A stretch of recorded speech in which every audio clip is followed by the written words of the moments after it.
Your Excellency, Dr. Netumbo Nandi Ndaitwah, President of the Republic of Namibia, the retired General Epaphras Ndaitwah, the First Gentleman, Your Excellency, Your Excellency Dr. Nangolo Mbumba, Excellency, former President of the Republic of Namibia, allow me to call you that. Excellencies, fellow heads of state and government here present and the spouse, and I recognize and stand on the protocol earlier established. Friendly people of Namibia, what a historic day for Namibia, for our region SADC, and for Africa. With great honor and humility, I stand before you to address this auspicious moment for Namibia, Africa, and myself as well. Today, Namibia is not just celebrating its National Day, but marking a historic moment in the continent by swearing in Africa's second female executive president. The jubilations, the colorful celebrations, and the euphoric written all over the faces of Namibians is a clear testimony to lead them to prosperity. To my dear brother, President Nangolo Mbumba, allow me for the second time to start addressing you as former president, in the midst of our dear late brother, President Geingob. You and I share the similar experience of leading a nation from a grief to hope. Your work is not just felt, but it is seen in the celebrations we are witnessing today. Take Namibia to prosperity.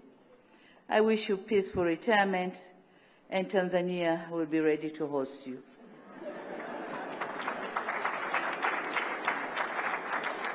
To our friendly brothers and sisters of Namibia, today is your day. Thank you for setting a perfect example in exercising your democratic right in a peaceful manner.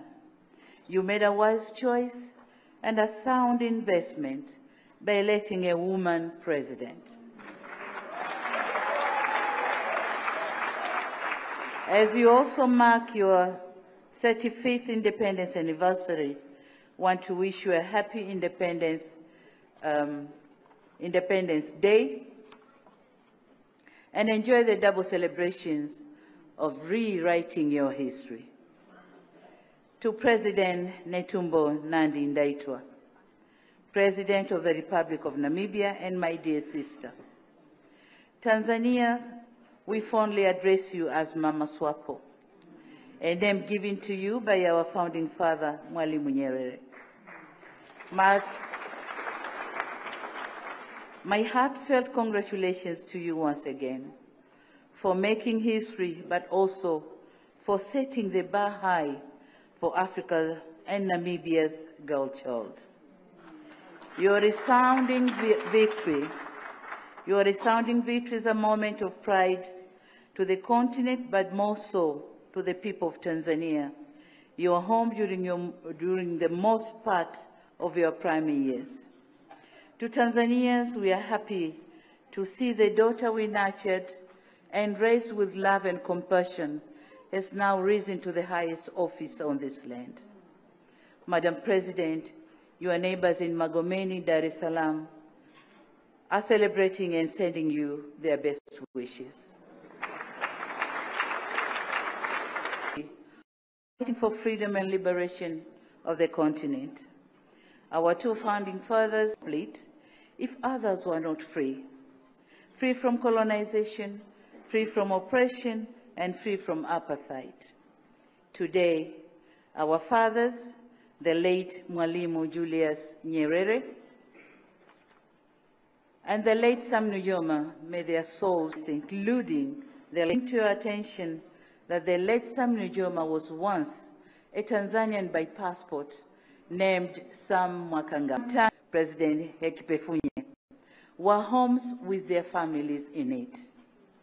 On the other hand, Her Excellency Netumbo Nandi Ndaitwah, Mama wa SWAPO, played a key role in coordinating the support needed for SWAPO, was serving as SWAPO's representative in Tanzania between 1980 to 1986. Why am I bringing all this today? Because I just want the world to know that Tanzania and Namibians are brothers and kin, are brothers by kin, but only separated by the imaginary lines of geographical borders. Our two countries have worked side by side in all spheres of development.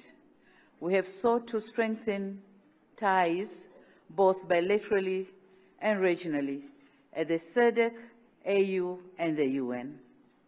Our two countries have been instrumental in advancing eminent issues on women economic empowerment and gender equality. As history would have it, prominent Tanzanian and Namibian women formed the center stage of these discussions. Mama Gertrude Mongela served as the Secretary General of the historic Beijing Conference in 1995, while the Rapporteur General of the conference was Her Excellency Netumbo Nandi Ndaitwah. This is no coincidence that today, 30 years later after that historic conference, these countries have lived up to their efforts and have been able to have women rising to the highest political office. Excellencies and dear comrades, we lived and fought together, and we remained steadfast in the most challenging times. Today, as the world is experiencing power shifts and change in geopolitical ideologies, we must ensure that we stand together with a more determination, knowing that victory lies in the justness of our cause. The challenges faced by our founding fathers are not the same today. Our region and continent is now grappling with enormous challenges, emancipate our people from the grip of abject poverty, hunger, and insecurity. Our economies are debt-burdened, coupled with uneven trade imbalances, while our populations are growing and ecosystems are shrinking. Our borders are no longer safe. The notion of good neighborliness is eroding with increased inter-conflicts rather than intra-conflicts we experienced in the past. Today, we stand at a crossroad to ensure inclusive economic growth while striving to stay on track to build the Africa we want and achieve the Sustainable Development Goals. Now, in confronting these challenges, our strength lies in our unity. African solidarity remains as essential now, and we must contemplate what this solidarity means both today and in the future. From my perspective, it entails fostering stronger relations and enhancing engagements between our governments. As Africa, we must stand tall to be each other's gatekeepers rather than being each other's foes. To all of us here present, this day must serve as a reminder to the struggle sustained in the fight for freedom, justice, and equality. It is on occasion like this that we are reminded of our forefathers' sacrifices in the name of freedom, justice, and the right to self-determination.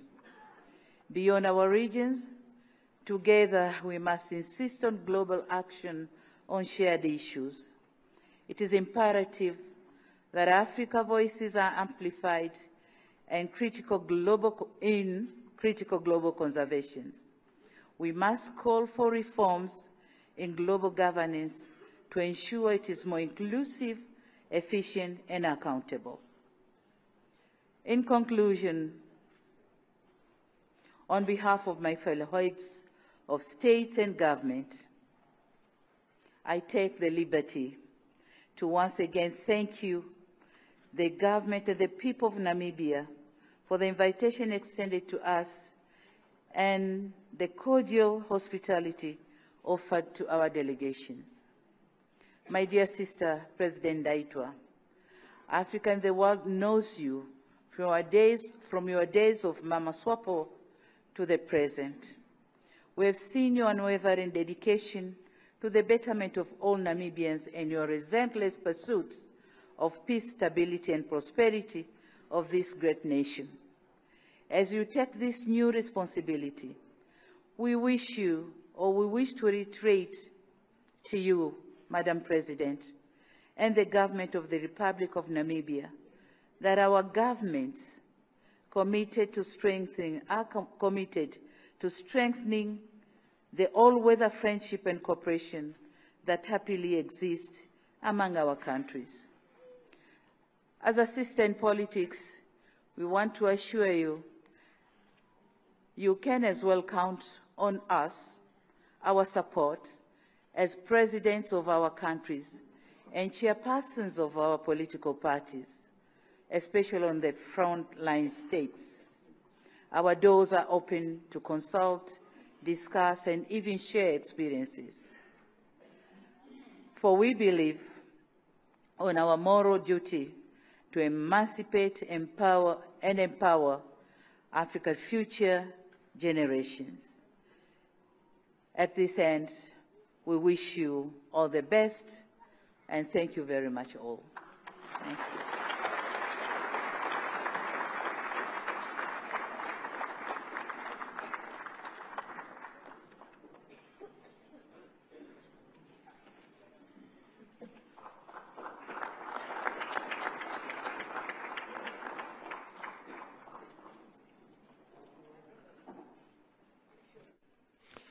And there you see the President of the Republic of Tanzania.